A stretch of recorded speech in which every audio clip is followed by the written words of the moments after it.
Disclaimer. The views and opinions expressed on this panel show are those of the individual speakers and do not necessarily reflect the views or positions of this channel, its affiliates, sponsors, or production team. This content is intended for informational and entertainment purposes only. Viewer discretion is advised. We encourage respectful dialogue and critical thinking around the topics discussed. Party. Why I like the new party? Number one, it's a group of people that's on a panel. We all have differences, but we all basically still come together at the end of the day. The new party for me is about unity. The new party for me is about educating people to the truth, letting people know what's been going on in our country. With that being said, shout out to the new party, man. We're going to keep it going with y'all.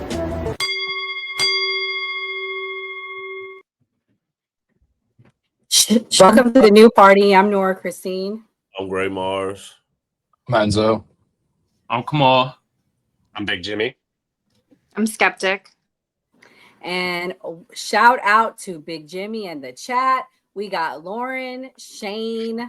Thank you for watching, guys. Make sure we hit the like button. Savage Tyler. So we appreciate you for watching. We have a special guest tonight, Enzo's protege and homie, Jimmy. Jimmy, let everybody know where they can find you, and then I'll let you also tell everyone they can find you at the end. Yeah, I'm on TikTok under Big Jimmy Debates or Big Jimmy Cat as my handle. That's my main platform for right now. All right, so it's going to be a good night. We got lots to talk about, guys. Guys, we're going to be respectful tonight. It's going to be some controversial topics, but we have a good balance. Skeptics in the building. Skeptic, we had some talks about you, girl. We was like, where's Skeptic at? Poor Gray going to have to fight tonight because the first half of the night is all about Gray. I mean, about the left, I should say. So I'm sure he's happy to see you. But that first clip that I played, many people may or may not know, but the Fearless Tour is still going out. We will be doing a deep dive tomorrow about who they are. I actually got one of them to respond to me, so that was pretty cool. But nevertheless, they got kicked off more campuses. There's protests all over the country, bomb threats on college campuses. We are in diabolical times. And the biggest thing that's going on right now is the Antifa protests and the attack that it appears that, the violence on both sides, unfortunately. But Antifa seems to be the focus. So we're going to start with that tonight. This first clip breaks it down. Trump is to send troops to Oregon. Let's see what's going on with the Antifa protests and the ICE protests. Clashes between federal officers and demonstrators outside of the ICE facility in Southwest Portland. The tension ratcheting up as soon as the sun went down. It's a noticeable difference from earlier in the evening. That video on the left side of your screen showing protesters marching from the building to the building right now from Southwest Portland and circling the building before leaving. Very different scenario now with that video on your right. Thank you so much for joining us for K2 News at 11. I'm Barry Mangold. We have a lot to get to. Tonight's clash is kicking off less than 24 hours after this announcement from President Trump. He posted to Truth Social saying, quote, "At the request of Secretary of Homeland Security Kristi Noem, I am directing Secretary of War Pete Hegseth to provide all necessary troops to protect war-ravaged Portland and any of our ICE facilities under siege from attack by Antifa and other domestic terrorists. I am also authorizing full force if necessary." And we want to show you where this is all happening in relation to downtown Portland. You can see this is the ICE facility location there off of South McAdam Avenue. The building is south of the city near a Tesla dealership and several other apartment complexes. K2 News has previously reported on a lawsuit filed by one woman claiming the city was not doing enough to stop the noise from the nightly clashes outside the building. Now we want to get to our reporter, K2's Jennifer Singh, who spent hours in front of the ICE building tonight. She witnessed those peaceful protests before things started to change. So Jennifer, city leaders stress peace today and not taking the bait by resorting to violence. Did it work out? Well, Barry, I guess that's up for you guys to find out with the videos. Now, like you said, tensions did rise throughout the evening. In the early hours, we did see things remain very peaceful. But like you said, it was after the sun went down when things started to get a little bit physical. We saw a few instances of that. And we do know at least one person was taken into custody after a physical confrontation with officers. Now, some people we spoke with this evening tell me that's exactly why they believe federal federal troops are needed in Portland. If Portland's not going to protect their citizens, these people are tax-paying citizens. They have their homes here. He's got to do something. I think he just wants to see America safe and following the law, but Portland's politicians don't want to do that. And other people worry that an increased federal presence will do the opposite of protecting the peace, referencing back to the Portland protests in 2020. I just remember watching night after night everything that was going on with the interactions between police and protesters, and I'm just worried that we're going to see things blow up like they did in 2020, and it's because our president and the federal government, they're looking for a fight. Now, again, there are still a lot of questions we need the answers to, such as when the troops would arrive, how many of them, and what they would be tasked to do. We did reach out to the White House today to see if we could get those questions answered. We got a timeline back explaining what has happened outside of the ICE facility dating back to June of this summer. You're muted. So, guys, before we get back into it, shout out to our mod star, John and King. I'm going to let Skeptic kick it off. Skeptic, what do you think about what's going on? What is the truth? Is it being accurate, or is this hyperbole? Are there people really causing violence, or are they peaceful protests?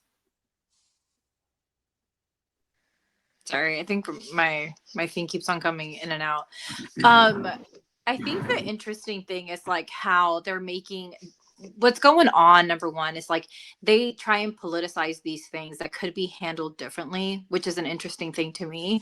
I haven't really heard anyone talking about the like 1,200 immigrants that are missing in Alligator Alcatraz that all of a sudden we can't find records for.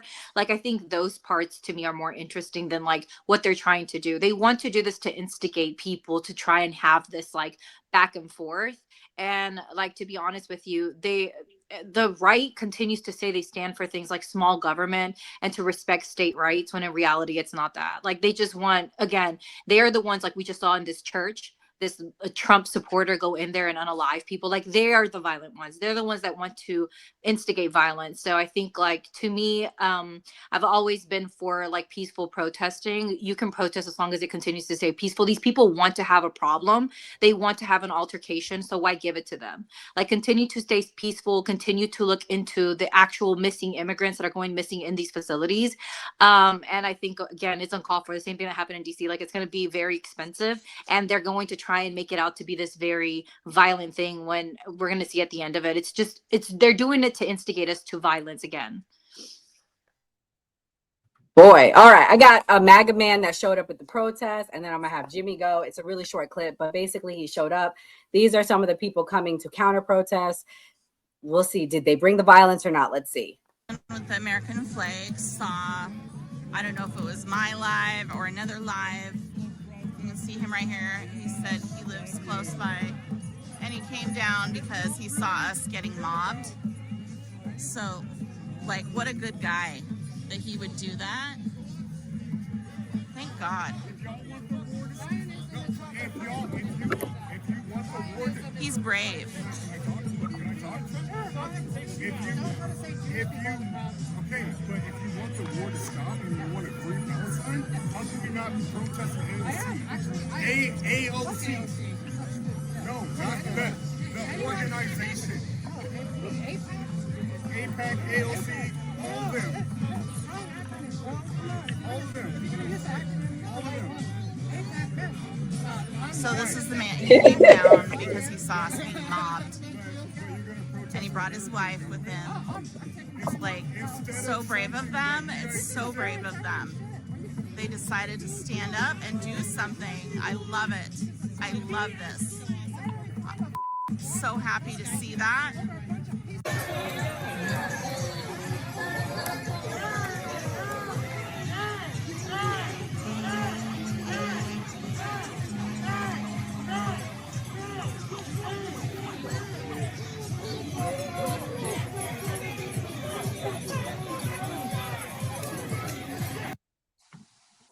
Okay, so Jimmy, kick it off. What do you think about, you can respond to what Skeptic said, and do you think the right is bringing violence? I mean, he seemed pretty peaceful.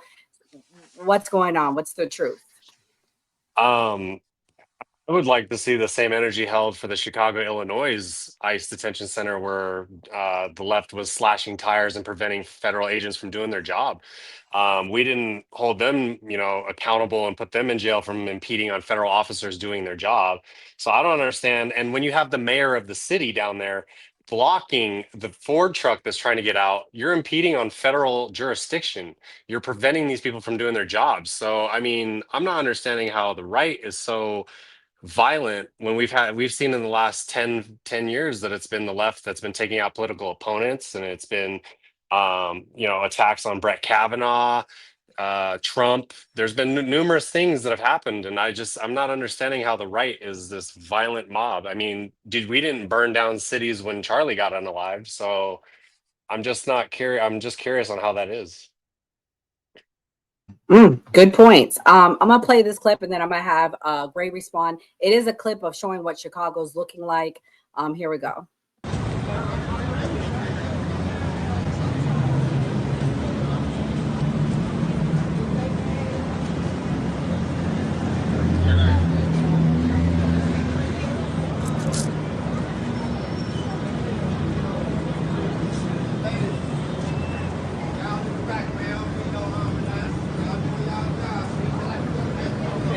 Border Patrol working.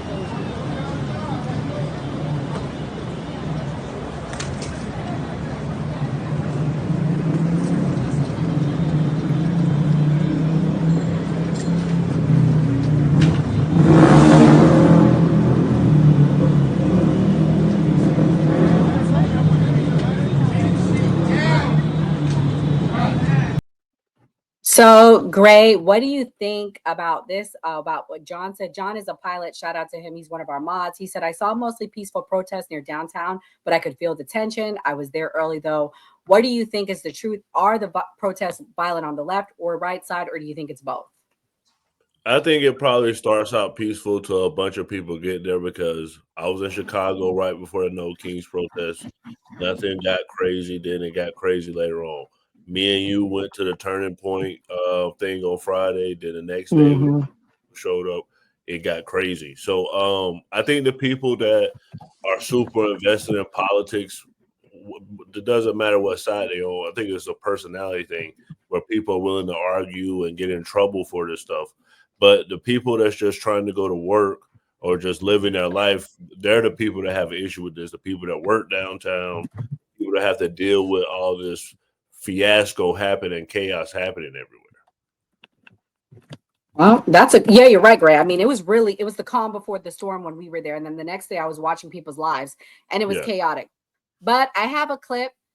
This is Michael Blackson. He was on the Breakfast Club. This is what he has to say about immigration at ICE. And then I'm going to have Kamal respond. I have no criminal record. Well, no, that's part of what he's been doing. He's been deporting people who are actually U.S. citizens or people who've been going through the process. Well, you have to have some kind of criminal record. He'll find something. Where you finding me? That's really been the whole. No, that's been the whole thing. That's why people are upset. I'm not worried about Trump, man. I'm not worried. So, Kamal, should immigrants worry about Trump if they're citizens, but they were immigrants at one point? What do you think? I mean, this seems like some fair mongering. First of all, Charlamagne, you fucking lying, bro. Why is he lying right there?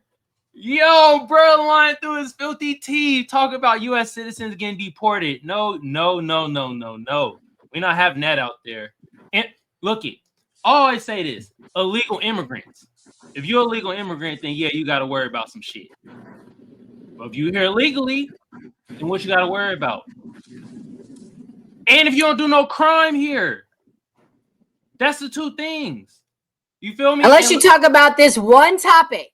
Only one topic, then you need to worry about. We're going to talk about that tonight. The one thing they can't talk about. Also, I wanted to say that clip that y'all played earlier when them black folks walked past the military and shit. Hey, my black American people, keep doing that. Mind your damn business when it comes to this stuff. Stay out this shit. I'm telling y'all right now, do not go out there in the forefront and be a crash dummy. You feel me? That's their problems they got to deal with.